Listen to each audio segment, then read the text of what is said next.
High, আমি কাউসার। আজ শরীরটা একদম ভালো ছিল না, মাথা গরম, শরীর ব্যথা, হালকা জ্বরও আছে। তবু অফিসে যেতে হলো। কেন জানেন? কারণ আমরা চাকরিজীবী।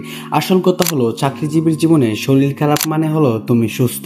অফিসে এসো, তারপর আরো সুস্থ হও।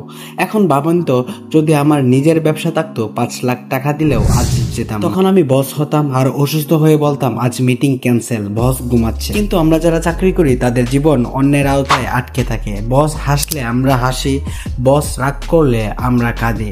আর বেতন হোক 7,000 টাকা, মানুষ ভাবে 70,000 টাকা, অথচ সেই টাকায় মাসের 15 দিন পর বাকি টাকাতে ম্যাজিক দিয়ে।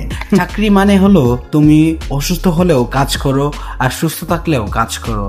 এই পৃথিবীতে একজন পুরুষই বুঝে চাকরি জীবনের উন্নতি একমাত্র পথ নয়, কিন্তু বেকার হলে আবার মানুষও ভাবে ভালো ছেলে বটে কিন্তু পকেট খালি। শেষ কথা, চাকরিজীবী মানুষের জীবনটা হলো কমেডির একটা মুভির মতো। হাসিও আছে, কান্নাও আছে, কিন্তু টিকিট কেটে বের হওয়া যাবে না।